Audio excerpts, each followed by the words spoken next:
IndiGo airlines సంక్షోభం అదును చూసుకుని ఇతర విమానయాన సంస్థల టికెట్ ధరలను అమాంతం పెంచేయడంపై ఢిల్లీ హైకోర్టు సీరియస్ అయింది. సంక్షోభ సమయంలో ఎయిర్లైన్స్ అన్ని టికెట్ రేట్లను దాదాపు 40,000 వరకు ఎలా పెంచుకోగలిగారని కేంద్ర ప్రభుత్వాన్ని ప్రశ్నించింది. వాటికి ఎవరు అనుమతి ఇచ్చారని నిలదీసింది. అలాగే ఇండిగో సంక్షోభంపై బుధవారం ఢిల్లీ హైకోర్టులో విచారణ జరిగింది. అసలు ఈ సంక్షోభం ఎందుకు తలెత్తింది, దీనికి కారణం ఎవరు అని కేంద్రాన్ని న్యాయమూర్తి ప్రశ్నించింది.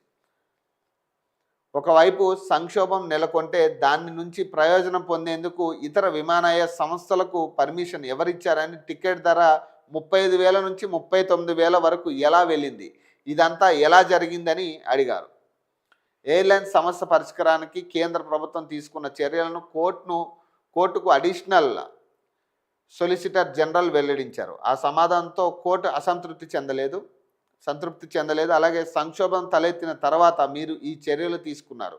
మా ప్రశ్న ఇది కాదు, అసలు ఈ పరిస్థితి ఎందుకు వచ్చింది, అంత జరుగుతుంటే కేంద్ర ప్రభుత్వం ఏం చేస్తున్నది అని జడ్జి అడిగారు. మీ ప్రయత్నాలను మేము అభినందిస్తున్నాం. అయితే ఎయిర్పోర్ట్లో లక్షలాది మంది ప్రయాణికులను పట్టించుకోకుండా వదిలేసి అలాంటి పరిస్థితి వచ్చేదాకా ఎందుకు వదిలేశారనేది మమ్మల్ని బాధ పెడుతున్నది. ఇలాంటి పరిస్థితి ప్రయాణికులకు అసౌకర్యాన్ని కలిగించడమే కాకుండా దేశ ఆర్థిక వ్యవస్థను కూడా ప్రభావితం చేస్తుంది అని వ్యాఖ్యానించారు. ప్యాసింజర్లందరికీ పరిహారం చెల్లించడానికి సర్వీస్ ప్రొవైడర్ల ఉద్యోగాల